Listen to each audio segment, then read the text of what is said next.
All right, well, welcome back to another episode of Generation to Generation Bridging the Gap with Rex.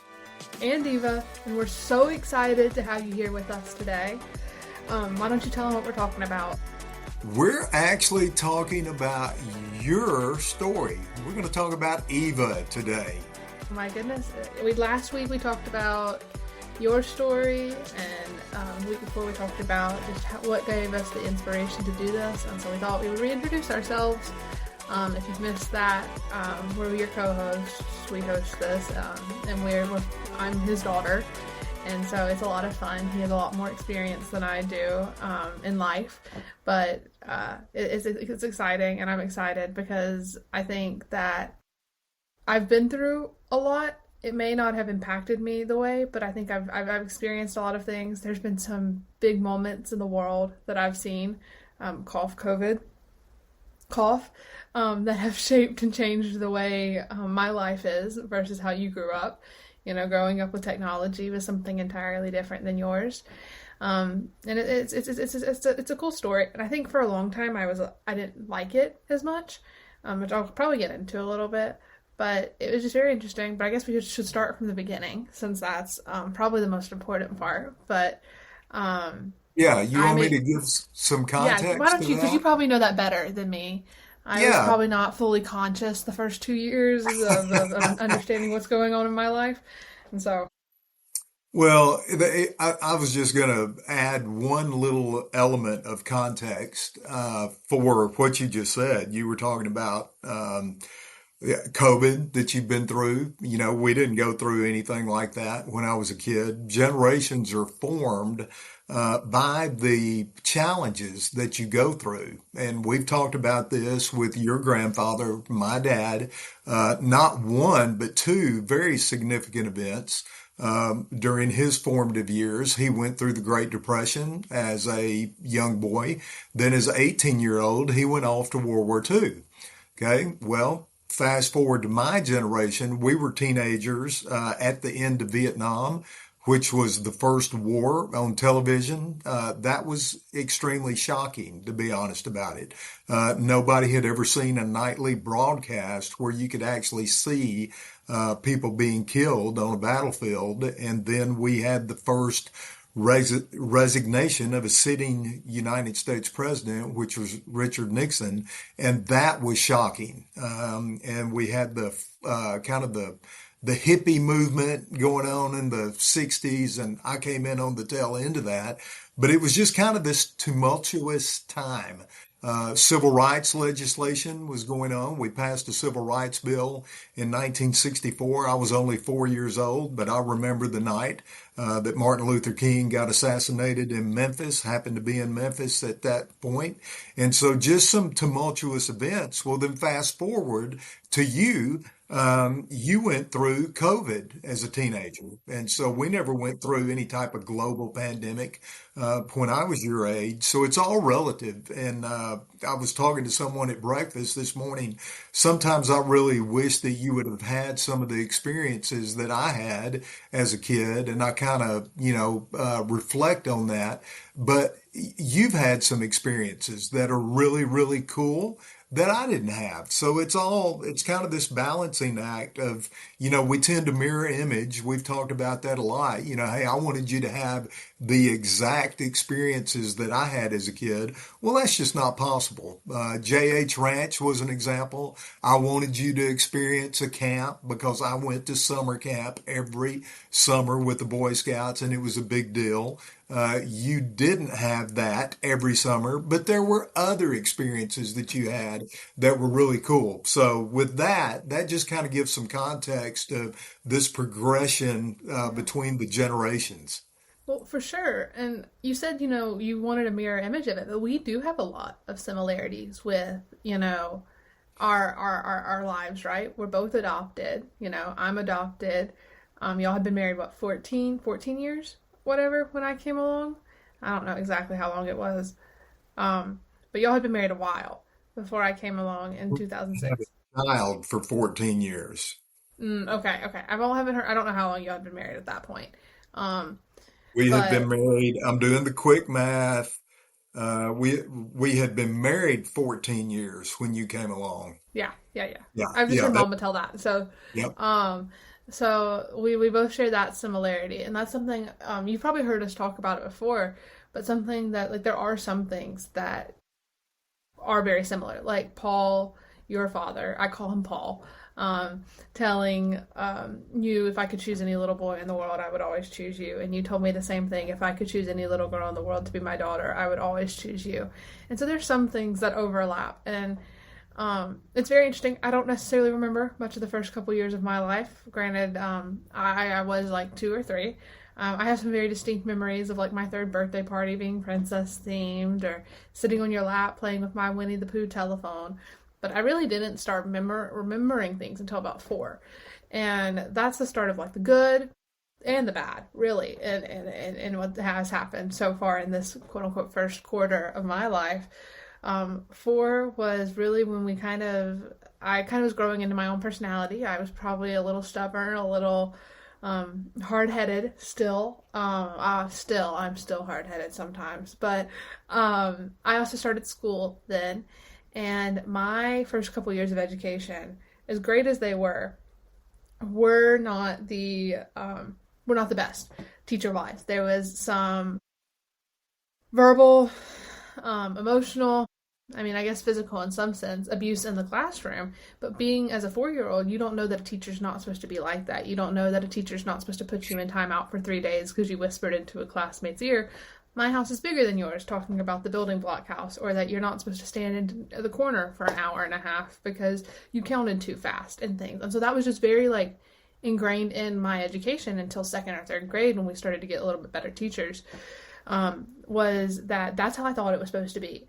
And growing on into middle school, when I finally switched schools, and it wasn't because these teachers or anything, the school I had just started at closed, I didn't realize how much those fundamental years of education like had shaped me and how it impacted the way I view learning and the way I view knowledge. And I remember you're very good at math. We've talked about this. You were an accountant. By education, you did math in the Army, you did all of these things, and I remember you used to just sit and try and help me with my math homework in middle school. And so this is what I'm probably 12 now. 6th grade was really when my math started going downhill, and you'd go, I don't get why you can't just do this mentally. Like, why can't you just see the numbers and add them and things? And that was really one of the, I think, we talked about how we never really disagreed until we did the podcast, but we used to fight over math a lot because you would try and get it to do one way and I would do the problem an entirely different way, and generally I would get the right solution, but it wouldn't have been how you would do it, and we would get into disagreement. And so it was things like that. And then COVID hit, which I've kind of glossed over a lot, but I don't remember much of it. I don't remember much of, I mean, I remembered if I could talk about stories, but I don't remember like what my day-to-day life was like and things like that. And COVID hit in 7th grade, March of 7th grade. But what was really funny is I had just had tonsil surgery about a month before COVID hit, and I had been out for 3 weeks recovering from that. I came back to school for a week, and then COVID hit, and I didn't go back. And so it was like going downhill into middle school. Was I had not been in school for a month. I didn't have any of this makeup work. COVID happened. We really didn't know what was going on. Our teachers didn't know how to get us the work. And COVID was the greatest time of my life, which I know sounds so awful because it was such a dark time for the world. But the problem is, well, not really the problem, because it was pretty great. But the meaning behind that is when did you get on staff at the church? I started full time in 2016. Okay, so I was 10, Mm-hmm. but before that, you had been part-time for quite a few years, right? Mm-hmm. Okay, Yep. so from like what, probably like 7 to 13, I would spend 14 hours, 10, 14 hours on Sundays at the church, which is great. But me and the other pastor's kids, the other staff kids, we were like destructive as all get out because we were bored. But I was very used to like, we had to cut our vacation short because you could only miss so many Sundays. And, you were gone a lot of the nights of the week. Mama was gone because she was doing conferences. a lot of the nights of the week. We really didn't eat dinner as a family all the time. We would eat really late. I would go to bed. There was a lot of babysitters. And it worked great because I could go with y'all to the church a lot and spend time, and I had great friends there. But when COVID hit, all of a sudden, our world stopped. Rather than just slowing down like a little bit, like you were home every single night. Mama was home every single night. We spent every single minute together for months.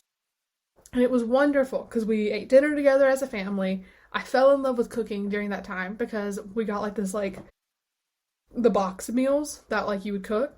And I learned how to cook during then, and it became just, I don't know, a relaxation thing for me. So I found the joy of like cooking foods and serving y'all, and Mama and I got to cook in the kitchen a ton, and we played board games every single night. And school really was not a priority at this point because none of the teachers really knew how to get us stuff. So it was like 4 months of my life that just stopped, and it was just the three of us. And Mama had retired in 2015, 2016, I don't know. She had retired, so she'd been home more, but she still kept herself busy. And so for the first time in my entire life, y'all were home every single night without fail. There were no late nights of work. There were no weekends y'all were gone for stuff. And it changed our relationship. I think that's really where you and I started talking, was we would sit on the back porch together on the bed swings, and we would just talk for hours. Or we would play board games, and we would just talk for hours. I got into reading then. Like, really, I started to grow into myself and who I was and what my interests were during that, 4 or 5 month period where the world slowed down. And then COVID stopped, and I had the opportunity to go back to my brick and mortar school for 8th grade. And I said, I am perfectly fine doing my classes online. This is great for me.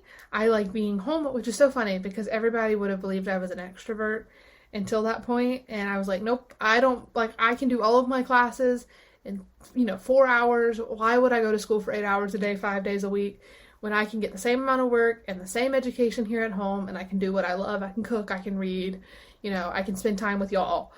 And it was wonderful. And I think my class was fully convinced that we packed up and moved to the beach because we would join calls so often at the beach, because that's just what we did. Now that we had gotten back to that routine and the world kept moving, we still prioritized, spending time together.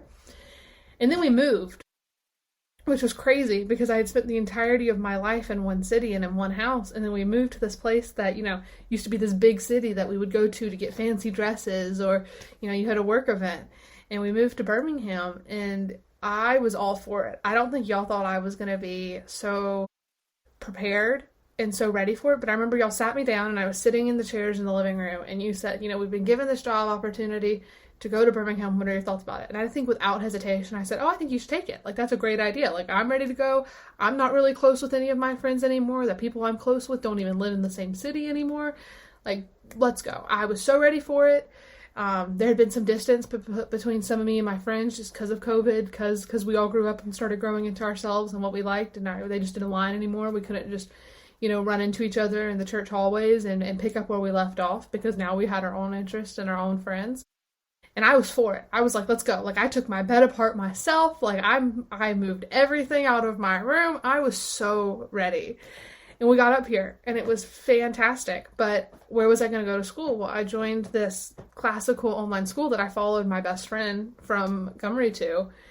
And it was wonderful. I instantly made friends. I continued to live by the mindset of I can go to school for 12 hours a week and still get more work done than my classmates who go 8 hours a day.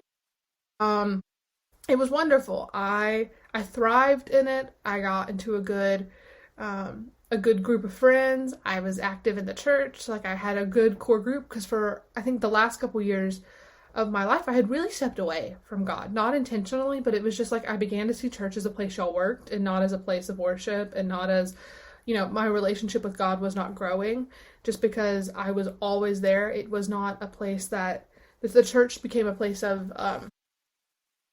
work, essentially. It was no longer the house of, it was no longer the house. It was a place of work. And so when I saw it, I thought of the long hours we had spent there, and all of the hours playing hide and seek, and it was not special in my heart anymore, and I was not growing in this relationship. And I think a lot of pastors' kids deal with that. I think a lot of kids that have grown up in the church, so much in the church, really have a hard time understanding what their relationship with God is, and I think that's why a lot of them step away from it. So getting that fresh start here in Birmingham, it was amazing because now the church, like people went from, and I had said this before, but people in Montgomery had known me my entire life. And so I was always Rex and Lisa Davis's daughter.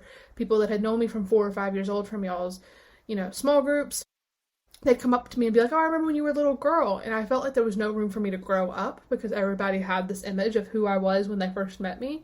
And so coming here and making my own friends, y'all became Eva's parents. Y'all didn't become, I was not Rex and Lisa Davis's daughter as much anymore as y'all were Eva's parents. And that was just a huge flip because now I had my own identity. I had my own friends. I was still your daughter. And I'm not ashamed of that. But it was just for the first time in my life, I was being seen as who I am now and not who I was 10 years ago. And so it was wonderful. And I had some great friends at school. I had great friends at church. And then into sophomore year happens. And kind of lose all of it. A lot of them go to different schools. A lot of those friends moved churches. My friend group at school fell apart. And all of a sudden I was by myself again. And that's fine. I do good by myself. I'm an only child. Like, I know how to be by myself, but I'd gotten so used to, like, having things to do and having places to be. And going into junior year, it was really, really hard on me because I didn't really have any friends at school. I really didn't have, my best friend had left the school that we were at. She had gone to a school in her own city. I didn't really have any friends at church anymore because they had all left. And so I was like, is this right? Am I doing the right thing? And so my relationship with God grew. But the problem was school got harder. And we talked about it a minute ago. I talked about it a minute ago. But school and I didn't have the best relationship. And so junior year was so incredibly hard on me, mentally and emotionally, because it was so draining. I had had some bad experiences with teachers all throughout my education. And so I really began to define my worth by my grade. And for context, I'm fully ranting here in a second, but I had gotten feedback on a paper I was really proud of my sophomore year. And essentially the feedback on it was, I don't know what I was expecting. It wasn't this. And quite frankly, I'm disappointed by that. And hearing that come from a teacher that you deeply respected and you were really proud of that paper, it wrecked me. And all of a sudden, all of these years of academic trauma, I don't know if that's the right word, but it's the word I'm using. Trauma came crashing down. I hit the ground hard, and I crashed essentially, and I cheated on a paper because I could not find my academic worth. I did not know what teachers expected of me, and you talked about this in your story a little bit, but I had a terrible imposter syndrome, like how you talked about not believing you could be a pastor because of your dad being one and how big he was. I had the same way about school. Was these people that I was classmates with and these teachers, I felt so inferior to them. I felt so incredibly stupid next to them, and I compromised my integrity. I had to work through that. I had no ability to believe in who I was and my intelligence and my smarts and the gifts God had given me. And so it was the second semester of my junior year was one of probably the hardest times that I had gone through. Pause. No, let's put some legs on that Yeah. and let people know what was it that you compromised. Oh, I think well, I that'll be cheated on a helpful. paper. I cheated on a paper.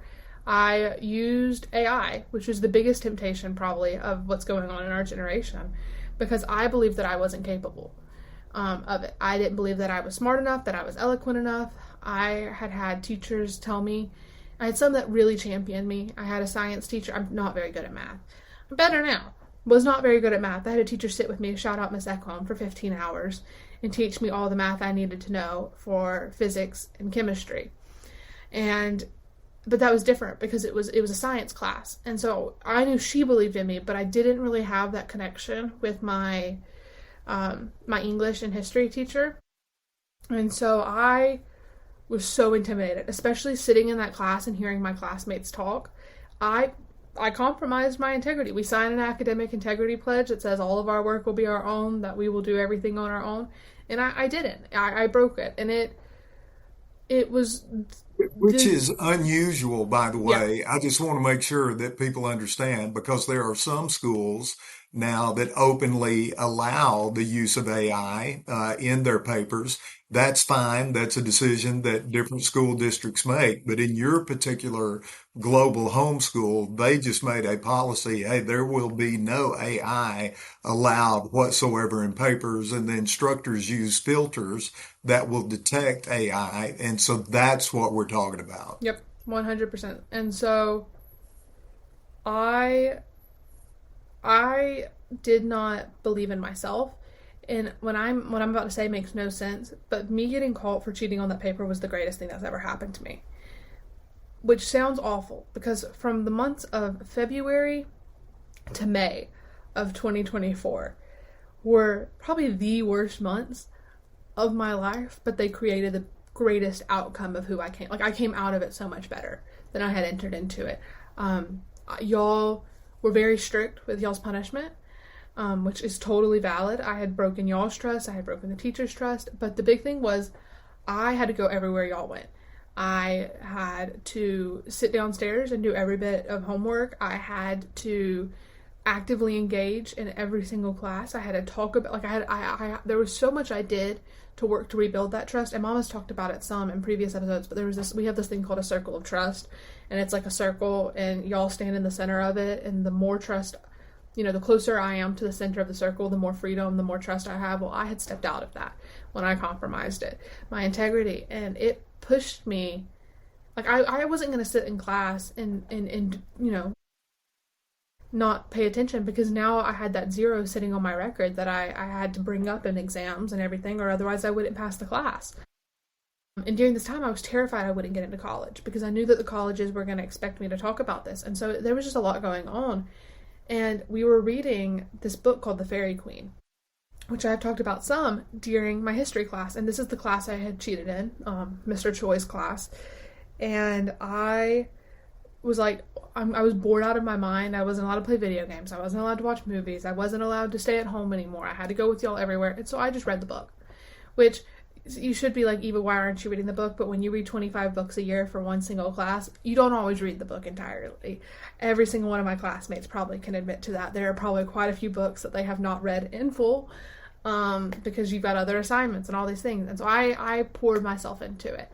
And in class, learning came to life for me because I saw myself in that character. I saw myself in Red Cross's character.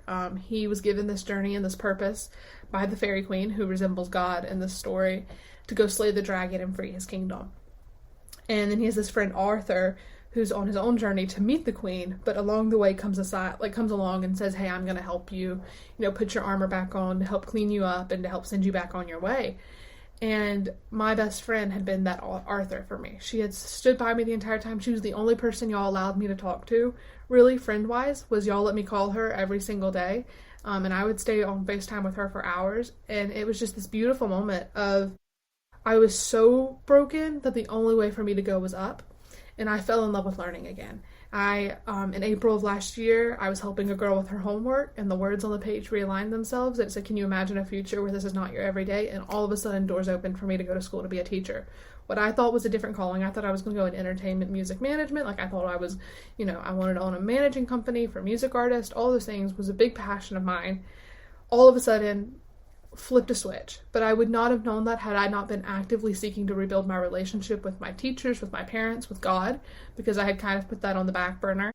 I would not have heard him when he called me to that.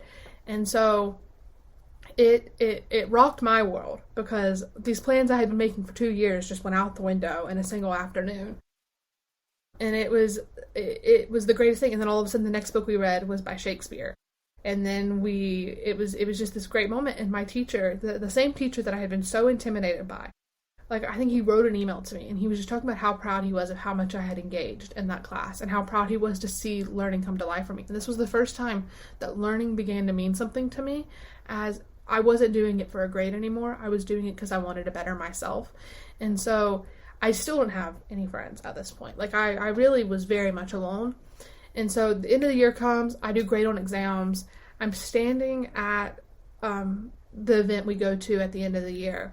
in the coffee shop with all my classmates and everything. And my science teacher, Miss Ekholm, who I talked about, she came in, tears pouring down her face. She like has been running around the lodge looking for me. Comes down, tears pouring down her face, and she goes, "Eva, I'm so proud of you. You got an A on your exam, and I just put it into the grade book, and it means you get an A for the year." So we're standing in the coffee shop. That was the first A I had gotten in a math-based class since like 5th grade. And so when I applied myself, when I had teachers who believed in me, all of a sudden, this, what I had been defining myself, my worth by, I was seeing that reward. And so it was this moment of like, I was so embarrassed for the mistakes I had made, but when there was redemption right in front of me, and there was a new path right in front of me, and God made it very clear in the middle of all of this is like, your story's not over yet. You haven't, what I thought, I was like, oh gosh, I'm never going to be able to go to college now because like I'm going to have these bad grades because I have terrible math grades and all of these things. And God was like, your story's not done. You still have a purpose and you still have a plan, and I'm going to make a way. And throughout the next year, his hand was in every single thing in my life. I should not have gotten into the college I got into because I didn't have the GPA. I should not have gotten into the honors college. I didn't have the SAT or the GPA. But his hand has been in it every single step, and it's constantly reaffirmed, I am smart. I am a good student. I am capable. And I told myself in September when school started, I said, I'm going to lock in and make good friends. I'm going to make good friends that are going to champion me, that are going to encourage me, and I'm going to learn to see them as classmates and not as competitors. And it was this great moment of my first semester of senior thesis, which we've talked about some, but it was this 20-page paper I had to write, and a speech and a defense I had to do to graduate. Well, we got put in writing groups, which is like during all our Wednesday classes, we would just go to the writing group, and the 5 students would work together on their theses, ask questions, and just help each other out. Well, the 4 students that were in my group were the students that I had been most intimidated by all of high school. The people that in every single class I had been scared to talk to, I had been scared to share my opinion in front of because they were so incredibly smart, and they became the biggest supporters of my paper. And if that isn't God's like saying, oh, look, you aren't just this. And so it was just a cool moment of I made such incredible friends, but these people I had been terrified of.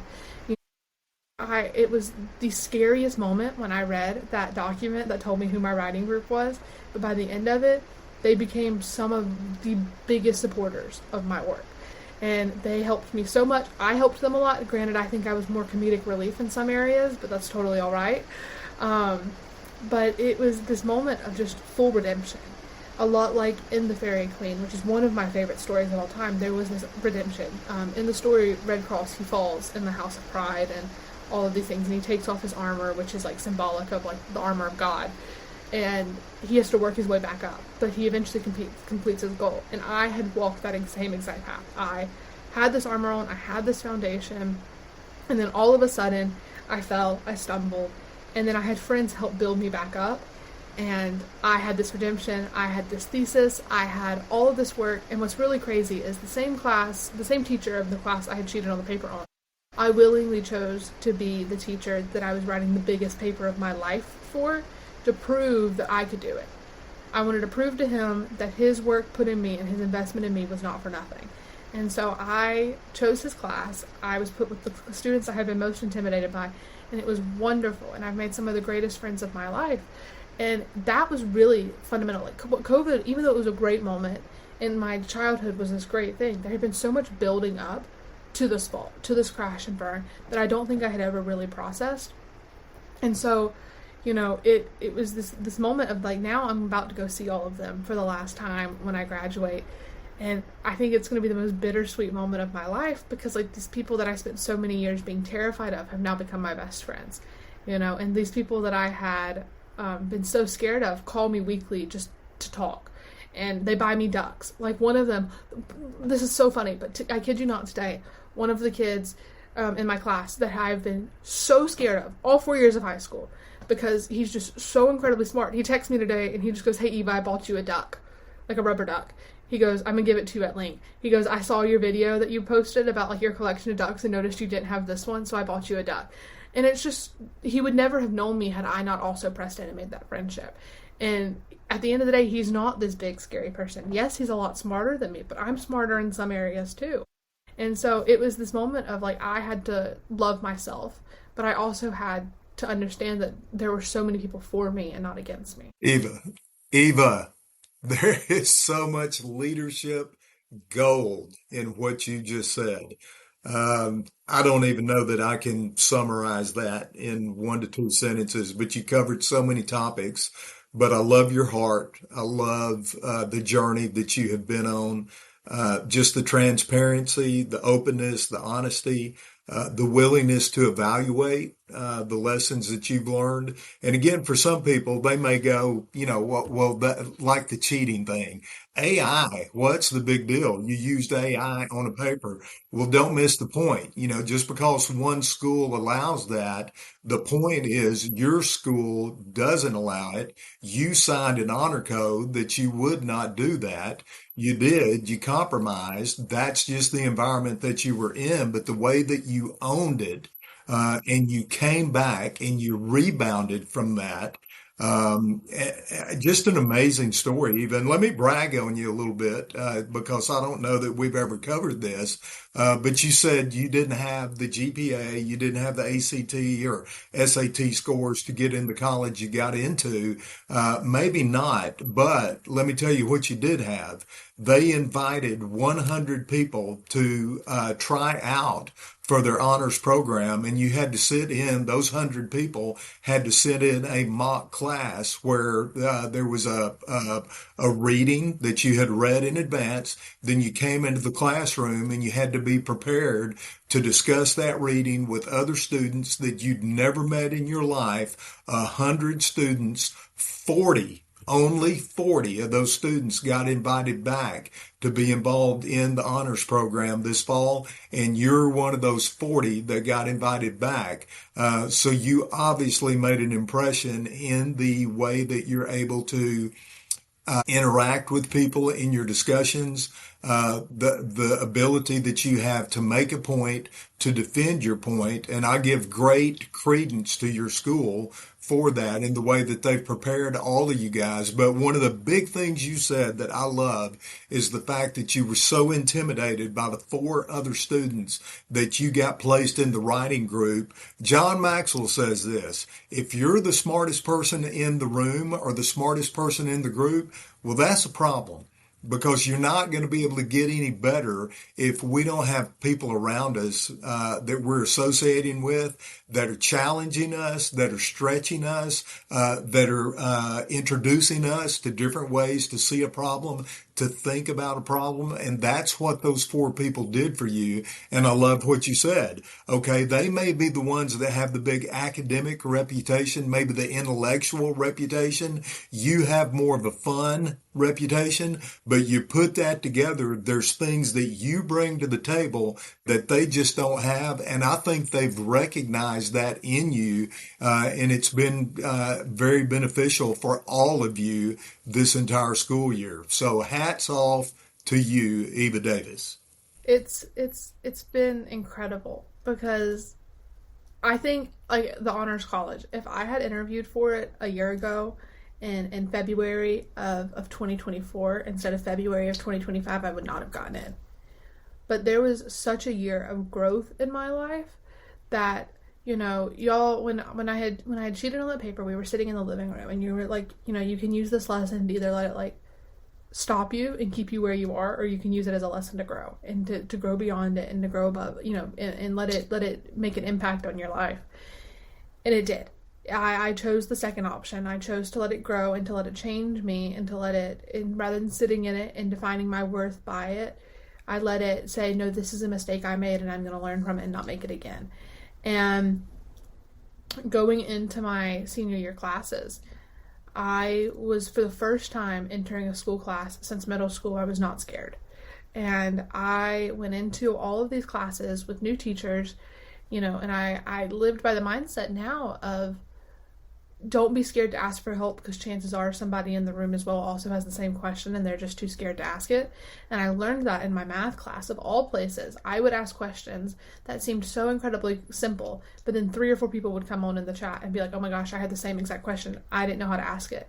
And all of a sudden I was like, that's one thing I have. I have a lot of confidence in life. I'm not very much of a person to be scared to ask a question, because the worst they can say is no. And if they're going to laugh at me for asking a question, that's their loss, not mine, because it means they probably didn't know how to answer it. And it became this moment of like, oh my gosh, like, no, there are things that I am good at. Going into this senior year, my history class, I had a brand new teacher, and he's one of the legends at our school. There's a couple of teachers that we just really like define by like how amazing of a teacher they are. And I was a little scared of it. But I said, you know what? I'm going to go into this with the same passion, the same love that I had with the Fairy Queen, with Othello, and I'm going to go into it. And I fell in love with learning again. For the first time, my class was not something I had to do, it was something I got to do. Learning these things, it became such a joy in my life to learn philosophy and to read about, these characters in these books, and I had such a deep appreciation for it. You're reading through a lot of the books that I've read this year just because of how much I've talked about them, how much I've learned. And I got really lucky. And I've said this, God made it very clear to me when I was going through everything that I had a greater plan than I realized. And there was something I think it was Jensen Franklin, but it may have been Rich Wilkerson Jr. had said, and it was like, what you may see as your final step is just the first of many steps that God sees, but you can't, and they said it on stage Sunday. What you think is the last chapter of the book, God's just starting a new one, like a new chapter. And it was this moment of God's faithfulness has been so present in my life in the last year. Every single achievement, every single thing that I've put my mind to, his hand has been on it. And I've joked that I should call this year things I should be more nervous for, but I'm probably not. And, like waiting for a dorm thing. I'm like, I'm not nervous. I was like not ever nervous about getting into college. I was never nervous about getting into the honors college, because I said if it's God's will, he's going to make a way. God has his hand in it. And during the honors college classroom, the mock discussion, I got so incredibly lucky with one of the teachers that I followed on Instagram. One of the professors, he's leading a class in the fall on my favorite TV show of all time. He was the one leading the mock discussion. And it was this moment of, well, it gets even better. The dean of the program's kids went to my sister's school. So he knew my education so incredibly like intimate. Like he knew it. He knew what I had learned. He knew the level of education I was getting. And he had told me, he was like, don't worry about your math grades. Because I have to take calculus. And he was like, don't worry about we're going to work with you because we know the kind of education you have. And if you're pulling A's out of those humanities classes, you're so far ahead. Well, I got so lucky that the mock classroom we had to do for interviews, the text they had given us, it cited a bunch of authors in it, and a bunch of different movements and works. Well, within the last 8 weeks, I had read every single one of those authors. Every single one of those authors on that text, that author, Sartre and on existentialism that he cited, I had just read. And so in the discussion, for the first time in my life, really, I was probably the most well-read in the room when it came to this subject, because I had just read every single author in here. And for the first time at the end of it, and this was such validation, and it's a little bit, I'm bragging on myself a little bit, but I had spent all of these years being so scared of my classmates, and at the end of the classroom, two of the other students came and shook my hand, and they were like, it was an absolute joy and honor getting to debate with you, because you clearly have the ability to articulate your point and to defend it. And then the teacher came over to me, the professor, and he said, you were the only person who was really able to say, I disagree with you on a subject that everybody had been talking about. Prove it, and then change the opinions of the classroom. And I felt so much of I may not have pulled the best grades on my papers out of this, but if there's anything I learned, I took away the fundamental principles of how to talk and it was so validating. I said, even if I didn't get in, and I wrote a letter to the dean of the program. I said, I just want to let you know that even if I did not get into the honors college, the opportunity to get to be in that room, to get to discuss things in a classroom, it was so validating for my own education to prove all of those years of people asking me, so you're learning what? What do you mean you don't ever learn about World War II? It was healing. This entire year has been so healing for me. What seems like minor things for people, every other person in my life is also applying to colleges. Well, I didn't think I was going to be able to go after those mistakes. And so it's been such a year of healing and of growth for me. And so I'm so excited for what the next 4 years hold. with the next 20, with the next quarter of my life, because I am in the closing minutes of my first quarter of life, like we talked about in yours. And so I'm so excited to see what's next because of how much I've learned already. It makes me ask, what more can I learn now? Because what I think may be the final step is just the first of many.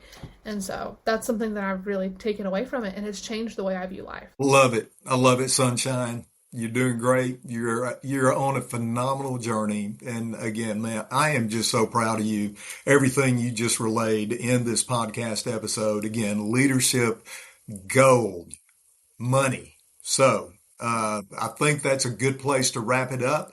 Thanks for sharing your story. We didn't even get into some of the details, but I think that was absolutely perfect.